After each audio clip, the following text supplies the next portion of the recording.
최근에 나타나는 지수의 하락의 유형 자체가 완만한 하락이 아니라 급락 형태로 나타나는 일들이 자주 벌어지고 있어요. 지난 4년 반 동안 있었던 이 이례적인 상황 때문에 알고리즘 프로그램에 해놓은 게 이게 실제 경제하고 다른 경우가 많은 거예요. 예전에는 그 프로그램 자체가 실제 경제하고 거의 유사하게 움직였겠죠. 근래 시장에서는 신체 신호가 들어왔지만 침체가 아닌 경우들이 너무 많은 거죠.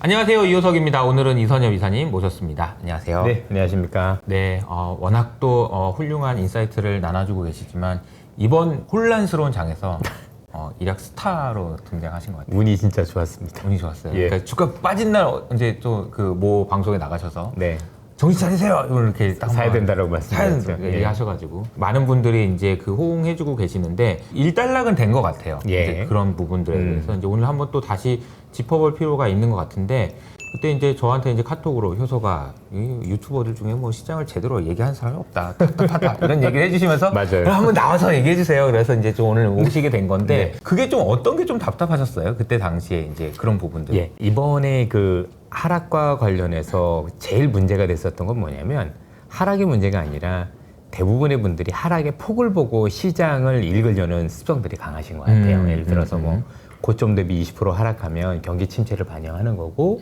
이런 식으로 해서 저 정도 하락이면 우리가 모르는 게 뭐가 있을 것이다라고 사실 추정하시잖아요. 네. 옛날엔 그게 맞았어요. 그런데 근래 한 5, 6년 안에서는 그게 오히려 독이 되고 있는 그래서 실제 빠지긴 하더라도 하락했었을 때 정확한 이유를 한번 알아보고 그렇게 말씀하셔도 되는데 전반적으로 놓고 보면 그냥 언론에 휩쓸려서 지금 기존에 뭐 아시겠지만 나왔던 얘기 보면 전부 엔캐리 청산이다. 그다음에 뭐 이제 경기 침체에 뭐 큰일이 날 것이다. 또 일부는 그래서 금리를 뭐 75bp 인하를 해야 된다. 라는 여러 가지 얘기들이 결국은 나왔었는데 지나 보니까 지금 75bp 인하했으면 더 죽었겠죠. 오히려 금리 인하가 약이 아니라 오히려 거기다 기름을 붓는 격이었기 때문에 아니었었던 거라고 보시면 되고 실제 올라온 거 보면 우리가 생각했던 우려도 되게 과도했던 것도 확실해 보이고 참고로 보통 이렇게 급락을 한 이후에 실제 경기 침체가 오는 경우들도 있었을 거잖아요. 그렇죠. 그런 경우는 반등 못 합니다. 잠시 반등하는 척 하다가 도로 밀립니다. 그게 일반적이고 두 번째는 외국인들이 어떤 경우에도 사지 않습니다. 통상적으로 경기 침체가 거의 되고 그래서 경기가 더 많이 안 좋아질 거라고 믿으면 당연히 뭐 소비도 안 좋아지면서 향후에 기업 실적이 많이 부러질 거잖아요. 그래서 비중을 더 줄여나가면서 계속해서 반등 시도할 때마다 그 반동을 무산시키고 내려가는 게 일반적인데 이렇게 급락을 하고 그 급락만큼 올라온 경우를 우리는 해프닝이라는 표현을 많이 씁니다. 맞아요. 그렇죠? 그럼 뭐 우리가 생각하는 일반적인 해프닝은 아니다 하더라도 분명한 건 최근까지 있었던 최근의 급락은 뭔가 우리가 생각하는 것과는 다른 이유에서 많이 벌어졌던 거고 빠지는 것 때문에 해석을 했었던 경기 침체 우려는 다소 과도했다라는 게 현재 시장의 평가라고 볼 수가 있었겠죠. 그래서 현상만 놓고 시장에 대해서 위기감을 증폭하는 거에 대해서 사실은 좀 안타까웠고 실제 따져보면 그런 건 아니었던 것 같은데 그래서 저는 투자자분들한테 뭐 저도 뭐 다 알겠습니까만은 최소한 빠질 때 검증하는 방법들이 있거든요. 냉정하게 지수가 얼마 빠지느냐 가지고 몰라도 환율과 채권과 아니면 달러 이런 것들 있잖아요. 네네. 그런 움직임들하고 실제 움직였었던 원인하고 결과하고 매치를 시켜보면 됩니다. 예를 들어서 이번에 정말 경기 침체 우려였고 그로 인해서 시장의 위기감이 증폭됐다면 어떤 경우에서도 달러가 약세로 갈 수는 없습니다. 그건 당연히 안전자산에 대한 선호가 격해지기 때문에 전반적으로 놓고 보면 달러가 크게 강세로 가야 되는데 지금까지도 그랬지만 엔화도 원화도 전부 다 지금 강세였고 되려 달러가 약세였다라면 사실은 위기 때문은 아니었다라고 볼 수가 있을 것 같고 두 번째 진짜 엔캐리였다라면 엔캐리 청산의 가장 큰 피해자는 미 국채 시장입니다. 일본인들이 미 국채를 다 던지고 나왔겠죠. 그럼 미 국채 수익률은 올라야 되는 게 정상입니다. 근데 미 국채 수익률이 같이 내렸습니다. 맞아요. 이렇다라는 얘기는 우리가 생각하는 엔캐리 청산이 우리가 생각하는 만큼 진행되지 않았을 가능성이 높은 거죠. 그렇죠. 그리고 좀 아쉬웠던 건 또 이런 거죠. 엔캐리는 엔캐리가 청산됐다라는 건 결과물인 거고요. 궁극적으로 엔캐리가 청산될 수 있었던 우려의 핵심은 뭐냐면 미국의 경기 침체죠. 미국의 경기 침체 우려가 미일 간의 금리 차를 축소시키면서 사실은 미일 간의 금리 차가 축소가 되면 엔화는 강세로 전환하고 엔화가 강세로 전환되면 당연히 우리가 생각하는 엔캐리 청산에 대한 우려가 커지는 거라서 사실 핵심은 경기 침체 우려가 나와야 되는 게 정상이에요. 경기 침체 우려 커졌고 이렇게 되면 혹시 수급적으로 엔캐리의 부정적인 영향이 있지 않느냐라고 몰고 가야 되는데 꼬리가 개를 흔드는 모습. 우리가 보통 개가 꼬리를 흔드는 게 아니라 이번 같은 경우는 메인 얘기는 안 하고 메인 얘기는 안 하고 우리가 스시집 가가지고 스시 얘기는 안 하고 튀김 얘기는 하고 있는 그런 느낌이 좀 많이 들었어요. 그러다 보니 투자자분들 입장에서는 일단 그렇게 빠진 것도 두려운데 굉장히 위기에 대한 얘기들이 너무 많이 나오다 보니까 사실은 이럴 때 판단을 그르칠 수 있을 가능성이 굉장히 높거든요. 맞아요. 이런 정도 하락이면 웬만한 강심장 또는 뭐 멘탈 잡자 이런 얘기들 나오는데 멘탈 못 잡습니다. 어려워요. 현실적으로 당해보셔서 아시잖아요. 궁극적으로 결국엔 제대로 된 정보, 그러니까 전망까지는 아니죠. 전망은 누구도 잘 쉽지 않지만 최소한 빠진 원인에 대해서 제대로 고민을 하고 그것이 진짜 이런 원인인지를 따져보고 그래도 누구라도 얘기를 해야 되는데 저도 잘 모르니까 여기저기 들어보면 제가 생각해도 납득이 안 되는 거예요. 지금 무슨 얘기야? 저렇게 얘기하면 위기만 증폭될 텐데 라는 생각들이 너무 많이 들었고 과감하게 그날 원래 다른 방송을 하기로 했었던 건데 여쭤보시길래 여러 가지 데이터를 찾아보니 확실히 아닌 게 보였고 나름대로도 여러 가지 잘못된 정보를 전달하고 있어서 제 소신을 바뀌었던 거라고 보시면 될 것 같아요. 알겠습니다. 자, 이게 이제 시장이 이제 흔들리는 과정에서 이제 여러 가지 논리가 안 맞는다라는 이야기, 그리고 이제 기존의 공식이 좀 안 맞는다라는 이야기가 이제 굉장히 좀 중요한 포인트가 아닌가 싶어요. 그러니까 원래는 그러니까 10% 이상 빠지는 거는 경기 침체 우려를 반영하는 거야라는 생각을 많이 하고 계시고 저도 사실은 실제로 그렇죠. 예. 그리고 뭐 이런 이벤트가 아니고 해프닝이 아니었다면 그게 이제 반영되는 것도 맞는 것 같고 최근에 이제 말씀하시는 내용을 이제 보면 알고리즘 트레이딩, 그러니까 이제 기계에 의한 그런 그 투자가 맞습니다. 너무 활성화되면서 예. 나온 해프닝일 가능성이 크다라는 말씀을 해주셨는데 그 내용도 잠깐 얘기해 주시죠. 우선 우리 투자자분들께서 인지하셔야 될 게 뭐냐면 글로벌 시장에서 2008년 이후에 지금까지 글로벌 펀드 시장의 동향을 보면 흔히 우리가 펀드 시장에서 액티브 펀드라는 게 있어요. 일반 주식형 펀드를 얘기를 하는 건데 거기선 돈이 거대 규모로 다 빠져나갔습니다. 네. 그리고 그 돈들이 고스란히 ETF를 비롯한 파생 상품의 시장으로 들어간 거죠. 그러니까 이제 뭐 시대가 바뀌니까 굳이 내가 펀드 들 바에는 S&P 500 이런 거 ETF로 투자하면 좋겠네라고 하기 시작을 하는 거죠. ETF 자체도 파생 상품입니다. 그리고 여기에 최근에 글로벌 시장에서 메인 펀드들은 헤지 펀드 그리고 이 중에서도 CTA라고 불리는 시세 추종 펀드죠. 이런 펀드들이 주류를 이루고 있습니다. 롱숏도 굉장히 많을 거고 그러다 보니 이 펀드들이 대부분 운용을 할 때 롱숏을 한다라는 얘기는 사실 그냥 롱숏을 하는 게 아니라 프로그램화되어 있는 경우가 많습니다. 예를 들어서 이런 조건이 나면 이런 걸 사라. 이런 조건이 되면 저런 걸 팔아라. 근데 그런 조건은 만약에 조건이 형성되기만 하면 트레이딩 매매 같은 경우는 그냥 기계적으로 합니다. 조건만 되면 이게 진짜냐 아니냐 가리지 않고 와르르 다 팔고 또 이게 진짜냐 아니냐 가리지 않고 와르르 다 사는 모습들이 많이 보이고 있고요.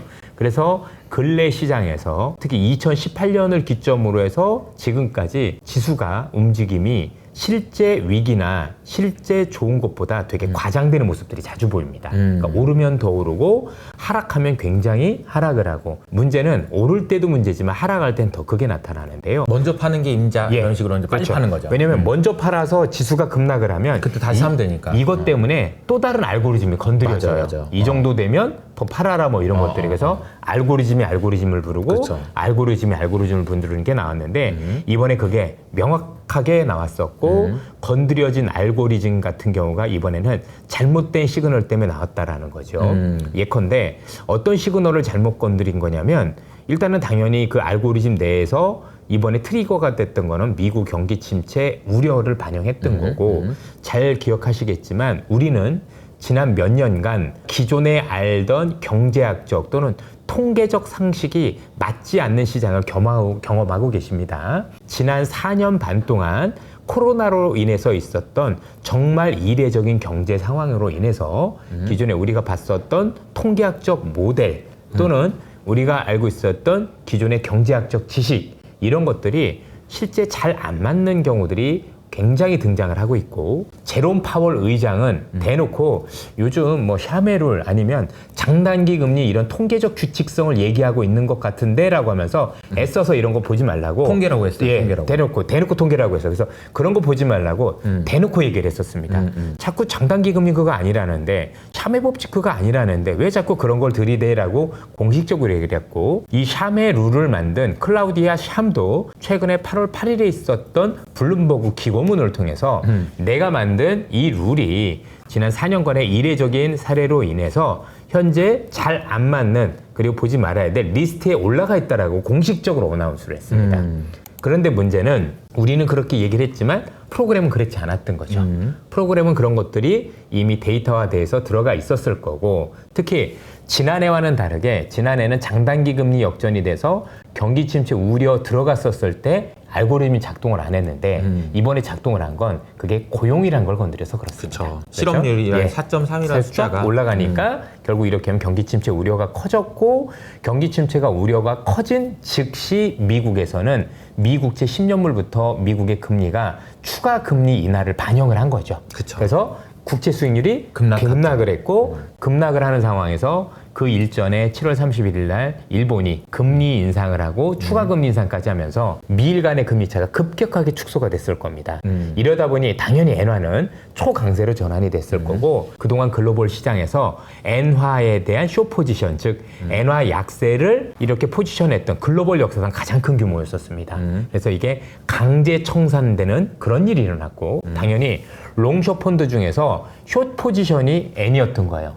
그리고 롱 포지션이 주식이었었고, 이쪽이 다 거덜이 나면서 이쪽에 반대 매매 나가는 그런 어떤 매매 형태가 벌어졌다라고 보시면 될 것 같죠. 저는 이게 설명을 하면 이런 것 같아요. 엔화가 약세가 어차피 계속 될 거고, 사실 이 현상이 나타나기 불과 2달 전까지만 해도 일본 BOJ에서 억지로 그냥 달러 사가지고 엔화 맞아요. 약세 좀 누르자 그러면서 160 이상은 안 돼 이러면서 했을 정도로 엔화 약세에 대한 50조 것이 원 투입했어요. 예, 예. 컨센서스였어요. 맞습니다. 그러다 예. 보니까 많은 사람들이 엔화를 빌려서 다른 자산에 투자하는 일종의 이제 엔화를 연료 주입 같은 거죠. 나 이제 차 타고 가는데 기름을 엔화로 넣은 거죠.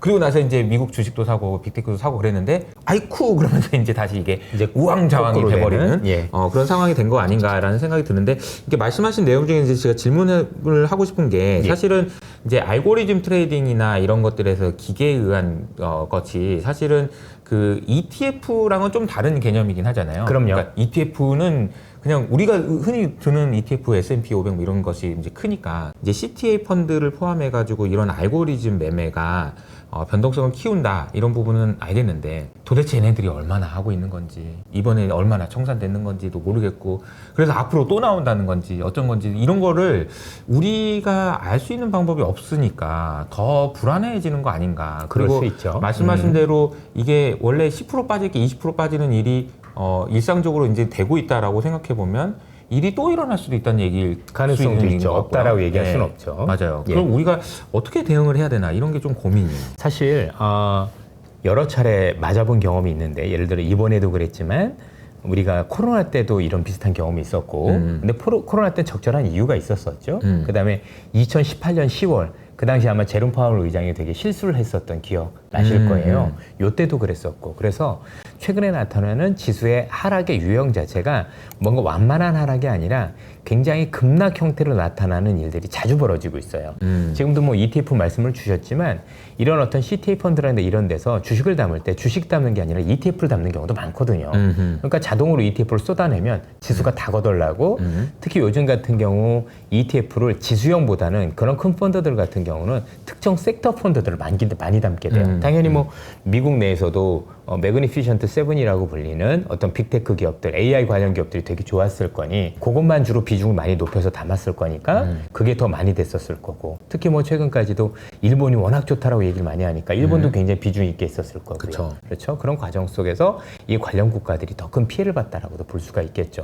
그런데 지금 뭐 말씀을 주셨지만 얼마 있느냐 저희도 모릅니다. 몰라요. 잘 모릅니다. 한 가지 분명한 건 이런 조건이 형성되면 이렇게 맞을 수 있는 부분들이 굉장히 많을 수 있겠다라는 건데, 제가 여러분들한테 최근에 있었던 이 알고리즘 펀드들이 예전에는 알고리즘이 작동을 할 때 더 많이 빠졌을 뿐이지 이유는 타당했어요.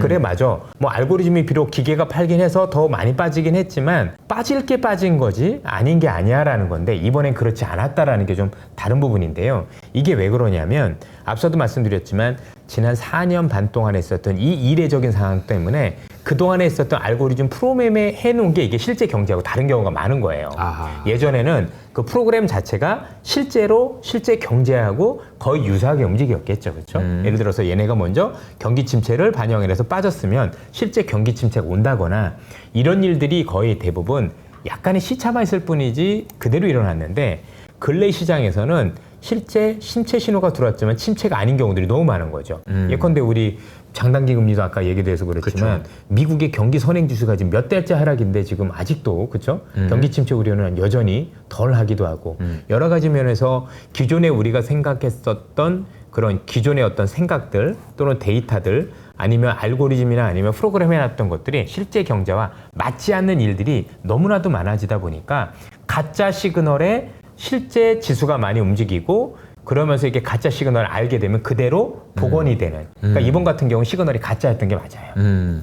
복원은 만약에 앞서도 말씀드렸지만 진짜였으면 이렇게 못 올라와요. 그쵸. 그리고 외국인들 매수도 안 해요. 그쵸. 오늘도 샀거든요. 그렇게 보면 아 참 이전보다 시장 읽기가 너무 어려워졌구나. 맞아요. 이걸 어떻게 다 알겠어요. 알 수도 없는 거고.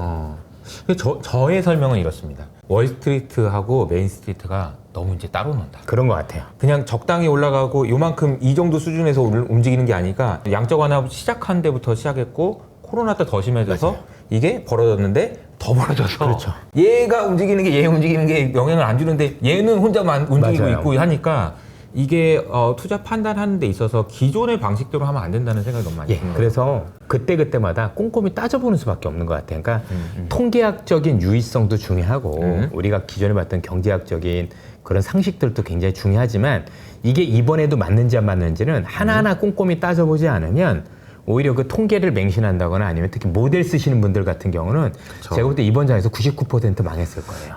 제가 그렇죠? 방금 전에 오시기 전에 이제 홍콩에서 헤지펀드 하는 친구가 잠깐 왔다 갔는데 그 친구 말로 8개 날라갔다고. 저도 펀드가. 그런 줄 알았어요. 예. 이번에 그러니까 이번 그 급락장에서 아예 그냥 뭐 양 매도를 했다든지 뭐 이런 식으로 해서 그냥 펀드가 청산된 경우가 굉장히 많았다고 하더라고요. 그게 물량을 쏟아낸 거거든요. 그러니까요. 예, 그래서 제가 볼 때 N 보고 나서 꽤 청산됐을 거라고 추정이 됐었어요. 그래서 이건 알고리즘 때문에 쏟아낸 거고 걔네 청산되는 물량 때문에 나온 그런 것들은 그래서니까 외국인들 밑에서 봤죠. 그쵸. 열심히 또 사고 그렇죠. 예, 그런 현상들이 일어났었던 거고 궁극적으로 놓고 보면 우리가 너무 이전에 있었던 통계 특히 이제 뭐 1970 몇 년부터 이렇다더라. 지금 그 통계는 제가 볼 땐 들이대면 안 되는 시기라고 생각을 해요. 맞습니다. 그게 유의성이 없다가 아니라 네. 그거하고 다르니 맞아요. 그때하고 지금하고 뭐가 다른지 꼭 비교를 해보고 어허. 그래서 우리가 일정 부분 반영할 건 반영하되 다른 부분이 있다면 거기에 대해서 냉정한 판단을 해봐야 되는데 분석들이 왜 요번에 이렇게 많이 달랐냐면 우리 때 제가 애널리스트 때 분석하고 분석 방법들이 틀려졌어요. 저희들 때는 데이터를 먼저 보는 게 아니라 고민을 먼저 했습니다. 왜 이렇지 이래지 해서 수많은 고민을 하고 혹시 내 고민이 맞는지 안 맞는지 데이터를 통해서 검증을 해보고 검증을. 그리고 나서 또 전망을 해보고 또 데이터를 통해서 검증을 해봤는데 요즘은 그냥 데이터만 가지고 말을 만들어요. 상관관계, 그 다음에 기존에 있었던 통계적 유의성. 이전에 보니까 10번 중에 9번이 이래서 경기 침체가 왔어요 라고 하면 훨씬 더 유의성이 있어 보이잖아요. 있어 보이죠. 문제는 그 10번 중에 9번이 왜 그렇게 움직였는지 또는 그렇다면 그 예외 한 번은 어떤 거였는지에 대해서 깊게 공부하는 분들은 사실은 요즘은 세상에 없는 것 같아요. 왜냐면 그 데이터만 가지고도 그분들이 일이 너무 넘칠 거니까 네. 쉽지 않은, 그러니까 서로 방법의 차이인 건데 그런 일이 일어나면 좋아도 싫어도 우리가 좀 꼼꼼하게 흔히 얘기해서 아날로그식으로 따져보지 않으면 굉장히 실패할 가능성이 높다라고 생각을 합니다. 그 사실 저는 개인적으로 이번에 이제 급락장에서 그 경기 침체 우려가 조금 커진 거는 사실이고 그것이 이제 트리거를 준 거는 맞는 것 같아요. 왜냐면은 실업률도 그렇고 그럼요. 안심 제조업 지수도 그럼요.